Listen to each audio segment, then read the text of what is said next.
नमः संस्कृताय। प्रिय विद्यार्थियों, आज आप जानेंगे कादंबरी का संदर्भ हिंदी और संस्कृत में कैसे लिखेंगे।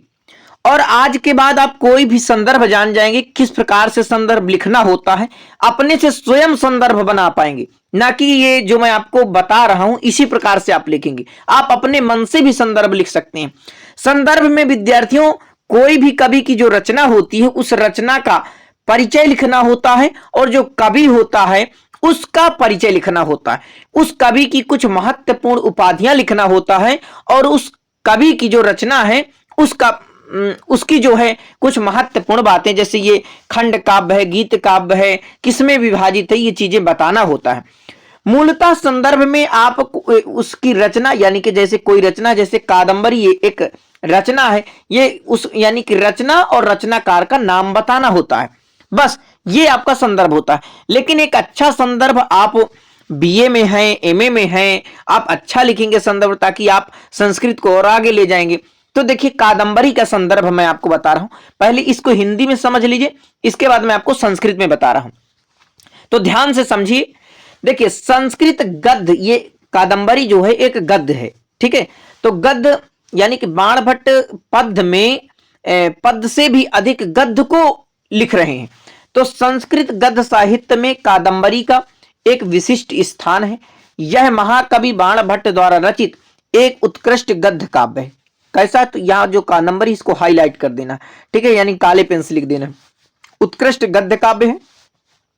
बाणभट्ट सम्राट हर्षवर्धन के, अब हर्षवर्धन को थोड़ा नीचे अंडरलाइन कर लीजिए, राजकवि थे, और अपनी पांचाली रीति और श्लेष युक्त समास शैली के प्रयोग के लिए वो बाणभट्ट जो है प्रसिद्ध थे। अब बाणभट्ट को देखिए, अब इनकी उपाधियां लिखा रहा हूं आपको। तो बाणभट्ट को पंचानन, ठीक है, वस्वाणी कवि चक्रवर्ती, तो ये जो है इनकी उपाधियां, जो पंचवाण, ये जो उपाधियां हैं, और भी उपाधियां जो आपको सरल लगे मैं आपको कुछ रख दिया हूं, आदि उपाधियों से विभूषित किया गया है।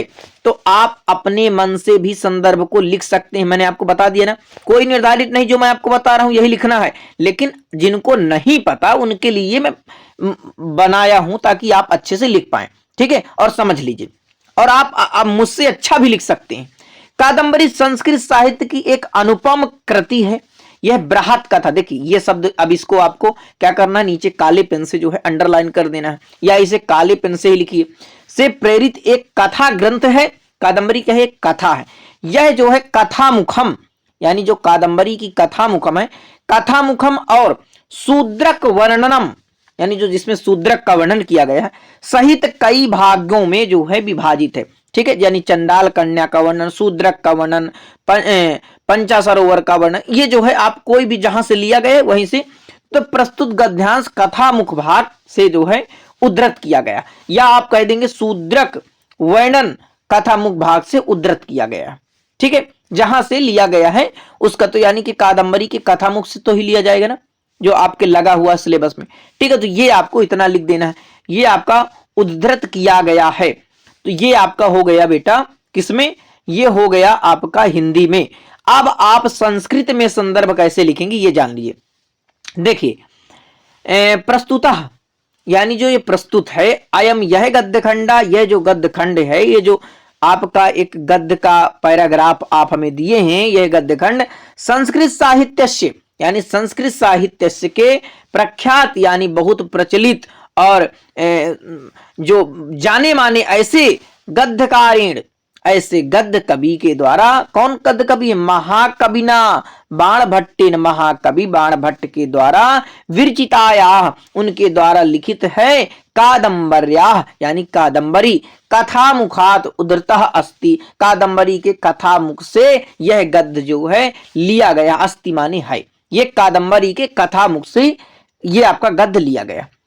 तो विद्यार्थियों, ये आपका कादंबरी का रहा, आप कोई भी इसी प्रकार से बना सकते हैं, ठीक है। बहुत बहुत धन्यवाद। तो देखिए, अपने मित्रों तक जरूर शेयर करिए, क्योंकि मैं आपके लिए इतना मेहनत करके इसे लिखा हूं, तो आप जरूर अपने मित्रों तक शेयर कर दीजिए। बस यही मुझे आपका उपहार चाहिए। नमः संस्कृताय।